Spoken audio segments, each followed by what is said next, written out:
Hello everyone, welcome to my channel Tripti Vedaram tutorial. आज हम देख रहे हैं टाइप ऑफ मैट्रिसेस कि मैट्रिसेस के टाइप कैसे होते हैं और आपको बिल्कुल याद नहीं करना पड़ेगा, बिल्कुल अच्छे से समझ में आएगा। ओके, तो देखिए, जब भी हम मैट्रिक्स की बात करते हैं तो मैट्रिक्स में होता है रो और कॉलम। दो चीजें होती है हमारे पास, एक होता है रो और एक होता है कॉलम। ओके, तो रो और कॉलम को कैसे हम एडजस्ट करते हैं, तो देखिए 1 2 3 3 2 1 1 4 2, मान लीजिए ये कोई मैट्रिक्स है। तो इसमें रो और कॉलम क्या होता है, जो ऐसा ऐसे में होता है, ये होती है रो 1, ये होता है रो नंबर 2 और ये होती है रो नंबर 3। ओके, तो ये तीन रो हो गई और खड़े में देखिए ये एक हो गया कॉलम नंबर 1, ये खड़ा वाला जो हो गया ये हो गया कॉलम नंबर 2 और ये हो गया कॉलम नंबर 3। ओके, तो देखिए अब आपको रो मैट्रिक्स है, पहला टाइप है रो मैट्रिक्स। रो मैट्रिक्स मतलब जिसमें ओनली रो होगी। ठीक है, तो रो मतलब ओनली इस टाइप का होगा, तो ये रो मैट्रिक्स कहलाएगी। मतलब 1 2 3, चाहे तो आप -1 2 0 इस टाइप की मैट्रिक्स ले लीजिए। तो कोई सी भी मैट्रिक्स जिसमें ओनली एक ही रो है वो रो मैट्रिक्स कहलाती है। कॉलम मैट्रिक्स मतलब जिसमें एक ही कॉलम हो तो वो कॉलम मैट्रिक्स कहलाती है। ओके, अब देखिए रेक्टेंगुलर मैट्रिक्स किसे कहते हैं। तो रेक्टेंगुलर मैट्रिक्स मतलब आपने देखा होगा रेक्टेंगल कैसा होता है, ऐसा होता है जिसमें एक साइड लंबी होती है और एक साइड छोटी होती है।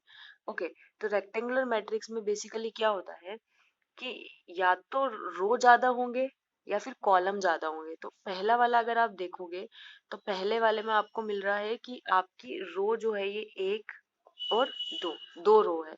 लेकिन कॉलम देखिए आप, एक दो तीन, आपके पास तीन कॉलम है। तो रो नॉट इक्वल टू कॉलम, अगर रो और कॉलम बराबर नहीं है तो वो आपका रेक्टेंगल मैट्रिक्स कहलाता है।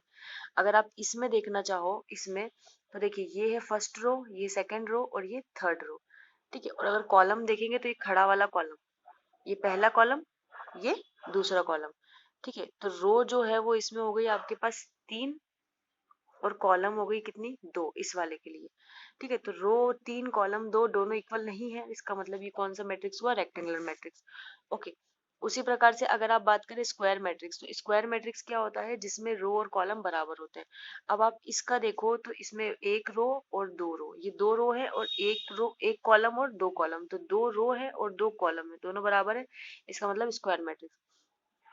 उसी प्रकार से इसमें देखिए ये रो 1, ये रो 2 और ये row number 3, column number 1 column 2 column 3, तो रो भी तीन हुई और कॉलम भी तीन हुए, तो दोनों बराबर हो गए, इसका मतलब ये स्क्वायर मैट्रिक्स है। ओके, अब उसकी उसके बाद देखिए जीरो मैट्रिक्स। तो जीरो मैट्रिक्स किसे कहते हैं, जीरो मैट्रिक्स मतलब जिसमें सारे एलिमेंट जीरो, देखिए इसमें सारे एलिमेंट जीरो है, इसमें भी सारे एलिमेंट जीरो है, तो ये जो मैट्रिक्स है क्या कहलाएगी, जीरो मैट्रिक्स। उसी उसी के बाद हम डायगोनल मैट्रिक्स देखें। डायगोनल मैट्रिक्स मतलब जिसमें डायगोनल में एलिमेंट हो, डायगोनल में वैल्यू दी हो। ठीक है, डायगोनल की वैल्यू जो है वो कुछ ना कुछ हो और बाकी वैल्यू क्या हो, जीरो हो। तो आप अगर देखो पहले वाले में, तो आप देखोगे ध्यान से, तो आपको यहाँ पर डायगोनल में दे रखा है 1 3 8 और बाकी सारी वैल्यू देखिए 0 0 0 0 0 0। ओके, तो ये क्या है डायगोनल मैट्रिक्स। अगर मैं आपको एक और एग्जांपल बताऊं तो मान लीजिए 1 1 0, यहाँ भी 0 0 3 0।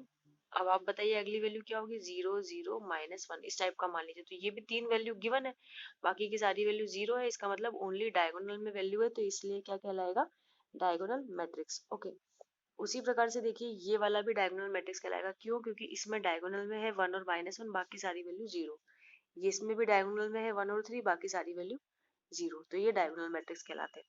ओके, अब डायगोनल मैट्रिक्स के बाद हम देखते हैं आइडेंटिटी मैट्रिक्स। ओके, तो आइडेंटिटी मैट्रिक्स आपके क्या हो जाते हैं, जिसमें डायगोनल में 1 1 1 हो।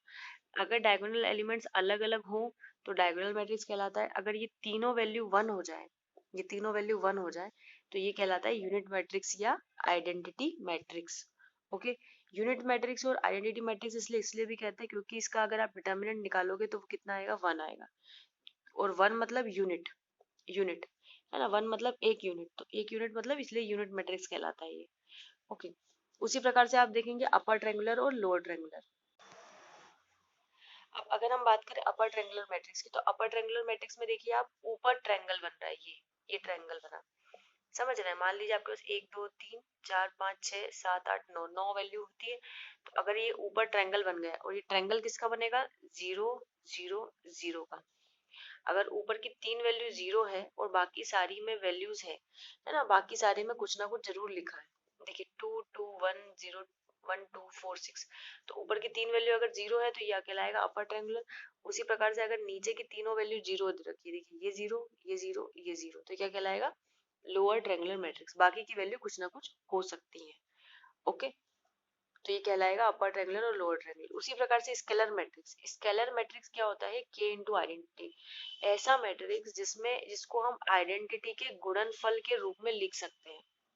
ठीक है, आइडेंटिटी के गुणनफल के रूप में मतलब जैसे मान लीजिए आपने लिख दिया 0 0 क्या 2 0 0 0 2 0 0 0 2। ओके, अब आप 2 कॉमन निकाल लीजिए। तो अगर पूरे मैट्रिक्स में से आप 2 कॉमन निकालेंगे, 2 कॉमन निकालने के बाद ये हो जाएगा 1 0 0 0 1 0 0 0 1। तो इसको आप लिख सकते हो 2 इंटू आइडेंटिटी मैट्रिक्स की, क्योंकि आपका ये वाला मैट्रिक्स क्या है, आइडेंटिटी आई, अभी मैंने ऊपर बताया था। ठीक है, तो ये इसको लिख सकते हो 2 इंटू आई, मतलब के इंटू आई, जहाँ पर के क्या है, एक नियतांक है। ओके, तो के आपका यहाँ पर क्या है, एक कांस्टेंट है। कांस्टेंट के मल्टीप्लाई में आप आइडेंटिटी मैट्रिक्स को लिख सकते हैं। अगर तो जब आप मल्टीप्लाई कर देंगे 3 का सब जगह अंदर, यहाँ पर यहाँ पर यहाँ पर, तो ये मिल जाएगा आपको 3 0 0 0 3 0 0 0 3।